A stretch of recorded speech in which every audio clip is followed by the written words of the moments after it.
Hello friends, welcome to my channel and explore the world of Microsoft Azure.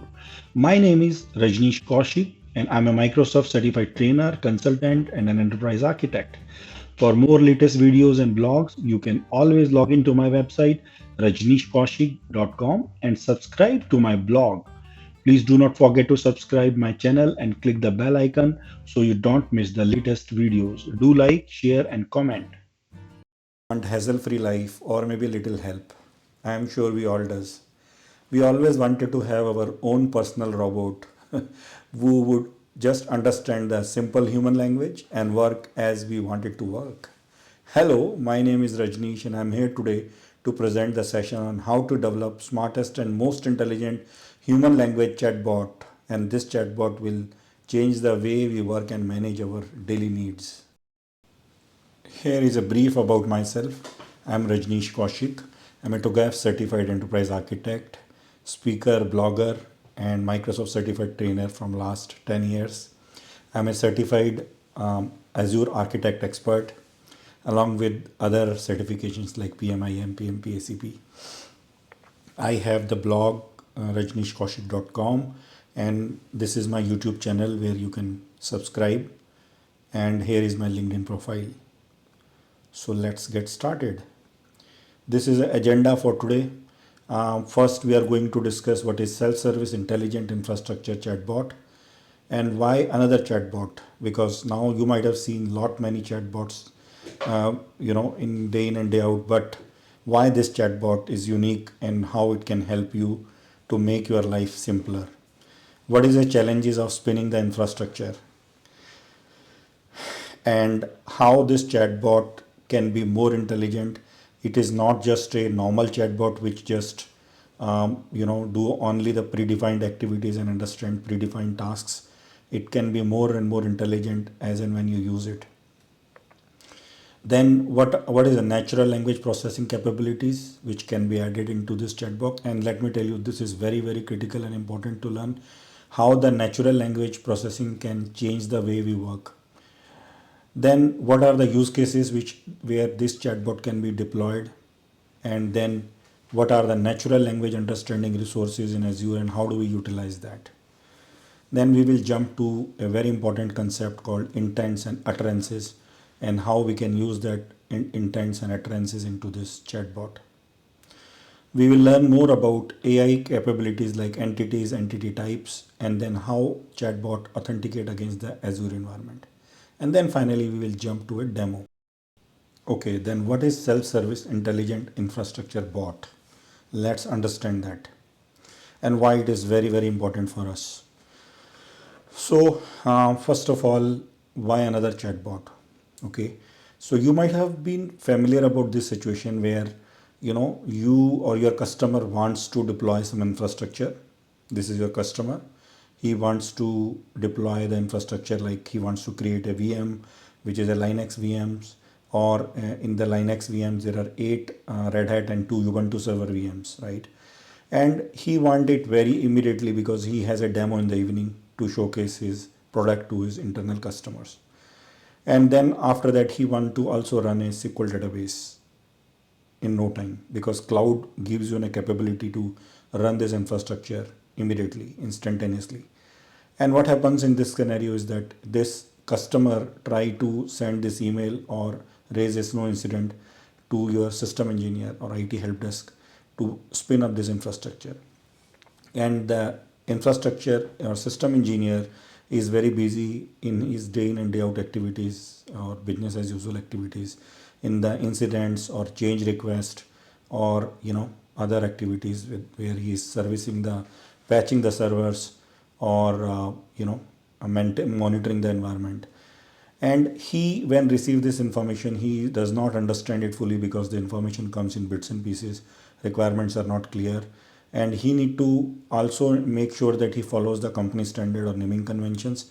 And once he understand the requirement, because sometimes the requirement is in half baked, so he send a email back and then again get another email and then again another email, so like that the communication gap widens.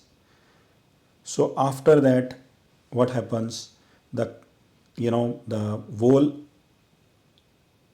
infrastructure deployment activity is getting delayed, and the infrastructure which your customer is expecting in a immediately, it's not happening, right?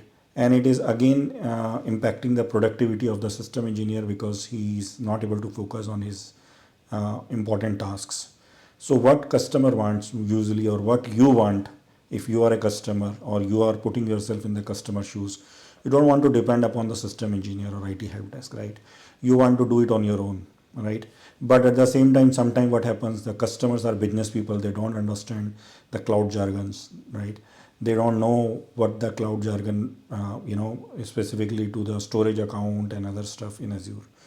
But they only know that they want to spin up a infrastructure, and that infrastructure is this Windows VM or database, or some specific things they want to spin up, and they can explain you it in a normal plain English. And why? Because they have not worked on a very specific terminology of cloud jargons, and they don't even have access to, you cannot grant them access to the portal and let them do that, right? So these are the challenges. And how these challenges can be solved: if we make the chatbot, with this chatbot, a user can on his own initiate the instructions, and chatbot can work based on that instructions, and his task can be achieved. Now there are two modes of this chatbot. One is natural language mode, where user is giving a plain English like statement, and chatbot understands that and then respond to the request by executing this request into the cloud. And another mode where the user is provided step by step instructions and menu options to go through, and step 1, step 2, step 3, step 4, and then after the step 5, and the request is serviced based on the inputs received from the user. So when you want to make a chatbot more and more intelligent, you need to use this natural language mode, right? Without natural language mode, this chatbot cannot be intelligent. So let's see how can we make this chatbot very, very intelligent, and this is going to be covered in the next couple of slides. Okay, so what are the other use cases instead of just spinning up the infrastructure? Can we use this chatbot for other use cases? Yes, why not? This is not just spinning up the infrastructure. This can also be used for creating Azure landing zone design. You can also spin up the infrastructure without the help of IT help desk. You can use this for responding to the common set of queries, right? You can also use this for specific server management activities like patching the server, deprovisioning the environment, or shutting down the servers on a specific set, or you want to execute some certain set of activities. You can also utilize this for raising the change request or problem and incident tickets, which is very much known to you, or you want to create a specific set of tickets, right? But you don't want to get into the snow tool, go into the long steps and then get it done. So these are the very critical use cases where this chatbot can be deployed. Now let's understand how do we make this chatbot a intelligent chatbot, because if the chatbot is not intelligent and dumb, it's not going to help you, right? So let's understand, as I promised you that I'm going to tell you how do we make it a very intelligent chatbot. So let's understand these concepts. What is natural language processing? So natural language processing is a concept when an app creates, there is an app, and that app is being used by a user types some sentences in a plain English, right? And that sentences are getting processed, and based on that sentences, the intents of that user is understood and then executed. So this is called the natural language understanding, which means the natural language from a user is understood by the system, and then the response is given. So this is called natural language processing, or NLU. Natural language understanding or natural language processing. So what are the natural language resources in Azure? Natural language understanding resources, there are two kind of resources in Azure. First is authoring resource, where user is trying to train a language model. This is only for the authoring purpose, where the user is trying to train the language model, right? And then there is a prediction resource. Now once you have trained this language model, now you want to host it in a client application and then use it. So for that you need a prediction resource. In the prediction resource, you can host it in a language understanding or cognitive resource, right? So these are the two options you have: language understanding service or cognitive service. And these services are very specific to specific regions and geographies. Like they are in Asia Pacific, they are available. Authoring resources are available, and the prediction resources are available in these regions. Similarly, for Europe, these are the prediction options, and then these are the authoring services where you can host this. So these are the two set of resources for authoring and prediction. So now let's understand the what is a how do we make a chatbot more and more intelligent.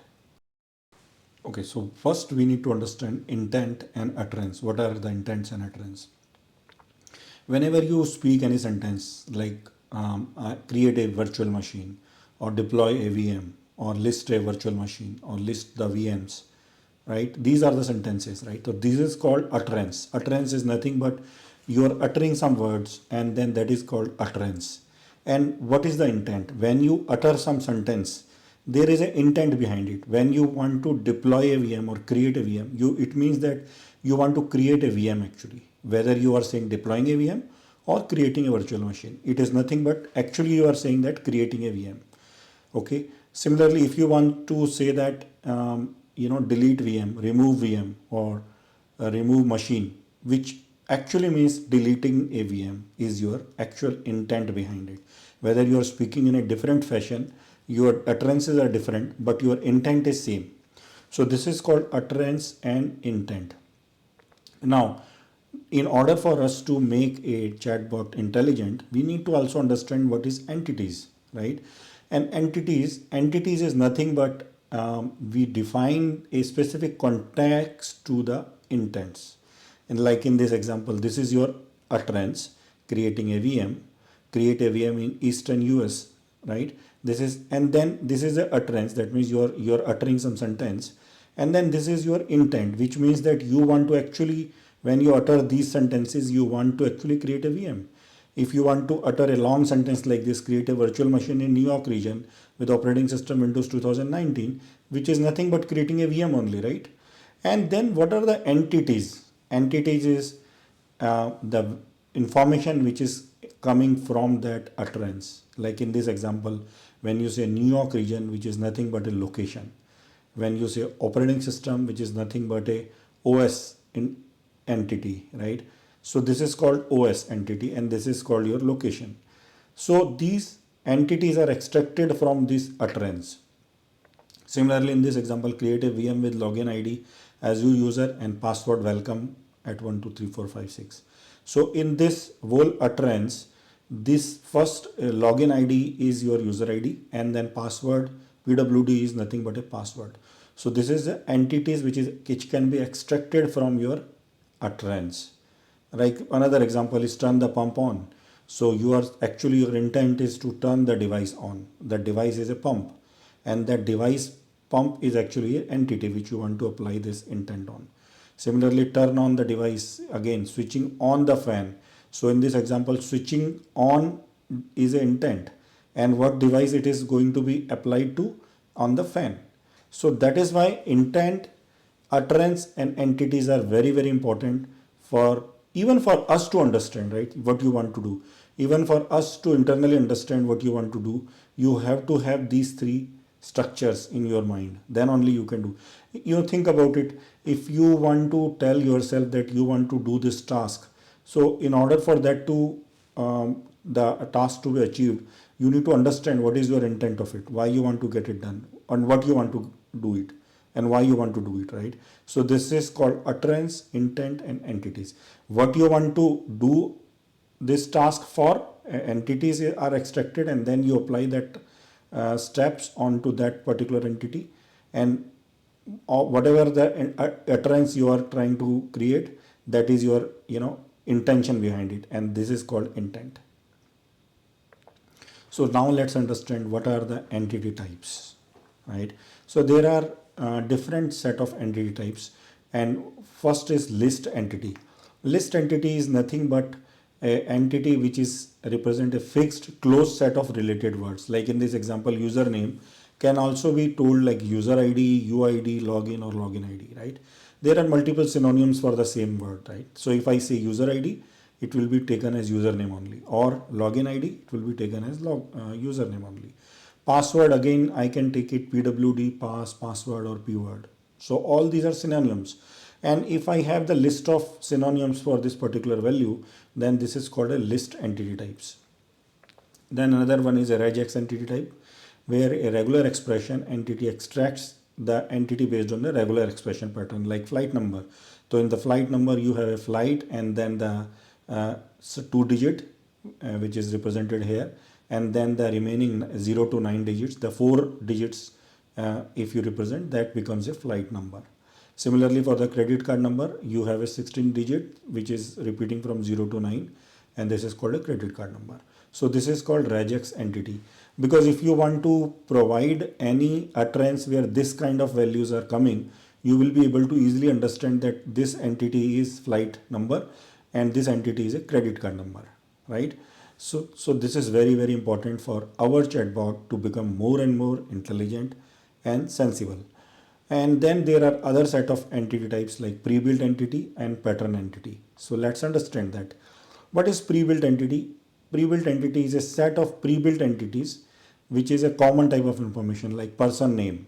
If I provide a name, James, Bill, or anything, right, which is a common set of names, or if I provide a common set of values like date, time, currency, right, dollars and all that, measurement, number, right? So all these things are pre-built entities. That means even if you speak about these values, right, anybody can understand that you're talking about date, time, or you're talking about a person name, or you're talking about a place name, right? So this is well understood. This is called pre-built entities. So there are pre-built entities which is already exist, and system will automatically understand them. And then the another set of entities called pattern.any entity, and this is a variable length placeholder, right? And this is only used in a patterns template utterance to identify whether the entity begins and ends. Like in this example, it follows a specific rule. Like in example utterance of can I have a burger please? So which means that you have a pattern, right? If can I have a meal, and that meal can be anything. In this example it is burger, then it can be pizza as well, or it can be anything else, right? And then the please is a optional one. You can add a please or you don't want to add a please, right? It's up to you. So it's an optional one. And even question mark is also optional, right? So you can put a question mark or you cannot put a question mark, but the pattern will remain the same, right? So you will ask that can I have a, or can I have this meal, or can I have that meal, right? Or another example is any entity is that where can I find the greats gets by. So where can I find a book name? So usually if you have this pattern, then you are asking for the book information instead of asking for a pizza, right? So this is the different utterance, and based on the any entity which has a pattern around it, you can understand that what user wants. If user type or speak this kind of sentence, that means he is asking for a meal. And if user wants to speak about this kind of sentence, that he is asking about the book. And how this rule or pattern is understood, it is because it is a fixed lexical structure, which means can I have and then the meal name, where can I find and the book name. So this is a fixed lexical structure. This is called pattern any entity. Now the last type of entity is called machine learning entity. Why machine learning entity is important? If suppose you want to still understand the intent and extract the entities wherein there is no fixed lexical structure, right? So how will you do that? So in this kind of entities, they are generated based on the machine learning algorithms, and it requires a specific set of labeling. With that labeling is based on the application logic or domain logic. Like one example is that banking domain has a different set of logic, right? And if suppose take an example, bank account, account is a word which has a different meaning in banking domain versus different meaning in the infrastructure domain. In infrastructure, opening an account means creating a login ID. But the same thing if you use in the banking domain, it is called opening a saving account or opening a checking account. So it depends upon the domain, and that is how this entity is used, because it is learned by the machine learning algorithms, and it is extracted based on that. So in this example, if you say I want to buy a book, so extracted entity from this is that the product you want to buy is book actually. Similarly, if you want to say can I get these shoes please, so shoes is actually the entity which is extracted. And this, there is no lexical structure here, it automatically understood by the machine learning algorithms, right? If you say add those shorts to my basket, so you want to say that this product you want to add to the basket. So this is why it is called the machine learning entity. So far we have understood that how we can make our chatbot more and more intelligent, and it understands the natural language what user wants and then execute it. Now, the another challenge we are going to face when you develop this kind of chatbot is that how do you use authentication against the Azure environment? Because all the infrastructure chatbot is actually going to execute against the Azure environment. But if without authentication, you cannot execute anything in the any cloud, whether it is Azure or AWS. So how do we authenticate against the environment, Azure environment? So let's understand that. So first we need to create a service principal, because service principal will be the used by the chatbot to execute the instructions, and then we will grant the contributor access for the service principal, so that when the service principal is being used, it has a contributor access on the Azure subscription. So you have a service principal where you have a client ID, tenant ID, client secret, subscription ID, and token URL. And these are the token URL. So what is token URL? Token URL is a login.microsoftonline.com, and then it contains tenant information, auth, token, and this is a very fixed URL for particular tenant, right? So these are the things you are going to build, right? And then once you have that, the third step is you will use that you will use that service principal and then call the REST API. Let's understand what is REST API and why it is important in our environment. Whenever you use Azure portal, whether you are using Azure portal or Terraform or ARM template, everything uses internally the same REST API, right? At the end of the day, it is the REST API which is getting called. So in order for us to execute an instruction in Azure, we can directly call the native REST API for Azure and get our work done. So the challenge is that if you directly want to call this API, the API requires a token, and token is generated by the Azure AD based on the service principal you have created earlier. So that service principal will be used and it will create a access token. Once you have the access token, you can directly call the API at that API endpoint and get the status whether the API is successful or failed. If API is successful, it will return a code. Like in this example, the return code is 200. That means the API is successful. And based on that success return code or failure return code, you can go to the next step. So this is the overall fundamental. How do we authenticate against the Azure and make it work? So let's jump to a demo now, and demo time. Okay, so demo time. So now I am going to showcase this demo, and before we go deeper into it, let me explain you how did I set up the environment.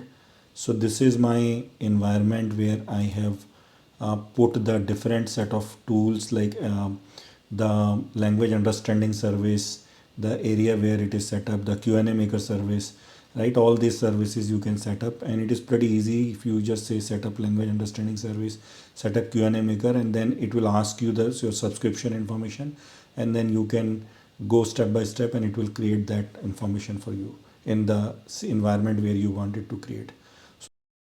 Okay, so now when user logs in, it gives you greeting that hello, I am your Azure assistant and what you want me to do, and it gives you a button. So this is a guided tour, right? If user does not know anything, it provides you step-by-step instructions. So let's see how it does it. So it provides you the button user clicks the button, it provides you these menu options. Like there are many options for resource group management, Azure virtual machine management, and SQL database management. In resource group management, you can create, view, or delete a resource group. Similarly, for virtual machine, you can create, delete, or view the virtual machines. Or you can use the SQL database menu where you can create a SQL database or view connection strings or change the password. So let's go to the Azure virtual machine. The moment you click it, it provides you another menu option, and it asks you what are the options you can use, like creating or deleting or listing the VMs. So suppose I want to create a VM, then it asks you what should be your virtual machine name, and I can say that my VM name is my demo VM1. And then it asks you another question, that what resource group you want to create. You want to use the existing resource group which is already exists, or you want to create a new one. It can be anything. So it is intelligent enough to understand that if the resource group is not there already, it will create a new one. If it is already there, it is not going to create a new resource group. Instead, it is going to build the VM inside that resource group. So let's see, I will put the name as RG123, and then it asks you which location you want to spin this VM. So I am going to say East US, which operating system you want to use, Windows 10, and then it asks you the credentials, that means your user ID and password. So I'm going to use user ID and then the password.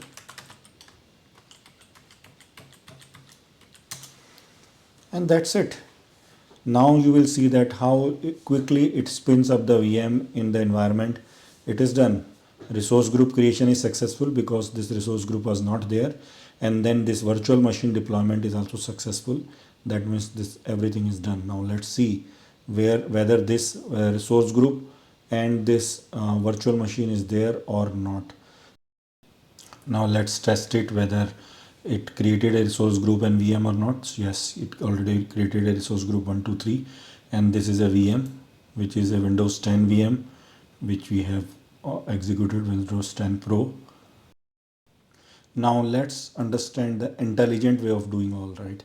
Because if user don't want to go through this guided tour, he wants to just type a plain English and then get the things done. This example is something like this, that user create a VM and VM name is this. In the resource group name is this, RG3, in East US2 region, and the operating system is Windows 2019, with a username Azure AD, Azure user, and then password is welcome 1234567. Suppose this is a plain English statement and user wants to get it done without going through the guided tour. So if he types it and then enter, automatically it will get the utterance understood and then entities extracted and then execute the instructions in the environment. Similarly, if suppose you want to type anything like create a VM, and that create a VM is the same thing, that means you want to create a VM, right? So it understood it very well. And if instead of creating a VM, I can say that deploy a VM, then also it understands and it automatically execute the instructions on the VM creation intent. It understood the intent is VM creation. And if you again create another sentence that make a VM, then also it understands that you are trying to actually create a VM. So it understands all the utterances, and based on that, what is the intent of what you want to do, right? Now let's understand how we achieved this. So this is a create VM intent, and in this create VM intent, if these are the steps. So predominantly whenever any step executes, we have created a another dialog in the bot. That dialog actually creates a token for you. So token is created based on the service principle, and then there are certain set of attributes which we have put, and those attributes are used to generate a token. Once the token is generated, right, the token is passed to the create a VM, and that token is being used to call the REST API. So in this example, if you see the create get token dialog, it actually returns the author token header token information, which is kept in this variable auth header, and then this particular value, the token is used to call the REST API. Then it first of all it capture all that information which is coming for like VM name and other information which is mandatory information for the VM to be created, and then it asks you the which region you want to spin this VM, which is the operating system you want to use. Once you have all the details ready with you, then it actually calls the create RG dialog, which is nothing but creating a resource group, right? And then it calls the create VM dialog, and this create VM dialog, when it starts, it actually calls the REST API. And right, let's see what is the REST API call for create create VM. So this is a REST API call where you are getting the token, then you are calling this HTTP request for create VM, and the endpoint for this request is this. This is well documented in Azure, right? And once this call is happen, there is a return code. If 201 is a return code, that means your call is successful. If it is not 201, that means it is a failure, and then there is error. So when you call a REST API, there is an error coming, and that code is not 201, then the error you need to display. If the code is 201, which means successful, that means the status is good, and then your call is executed successfully, right? So this is how you can build the full-fledged bot, and you can go through the HTTP endpoints for each request type, and then use the same method by first collecting the token, use that token to execute that REST API, and then get the result of the REST API to understand whether the it was successful or failure. Okay, so now let's understand what are the entities we have used. So these are the utterances, for creating a VM. If you use any of these utterances, it will go to the create a VM dialog, right? And if you see, this is a pattern we have used. If you use any of these patterns, it will actually create a VM, and it will also extract that entities from it, right? In this example, VM name is entity, and there are other entities like user ID and password. Similarly, there is a list entity type which has a different synonyms, like for Red Hat Linux 8, these are the synonyms you can use: RHEL 8 or Red Hat or anything of like this Red Hat Linux. Windows 10, you can use any of these synonyms. If any of these are used, it is well understood that you are talking about Windows. And similarly for Ubuntu and other Windows Server 2019. Then there are other list entities for location. So if you use any of these Eastern US or New York or East Coast, it will understand that you are talking about East US. And same is applicable for different set of entity types we are using. And then finally we are using a machine learning entities, which is machine learned entity, which is based on the particular machine learning capabilities, right? And if you use any of these list entities for create, make, build, deploy or provision, it will understood that you are actually trying to create it, right? So same way we have used different kind of list entities for resource group, passwords, operating systems, username, right? And different kind of name, the way you can put a name of a VM, like you can say VM or virtual machine without any gap, or virtual machines, anything you can just, it is understood that you're talking about a VM only. Thanks for watching, and do not forget to subscribe and hit the bell icon so you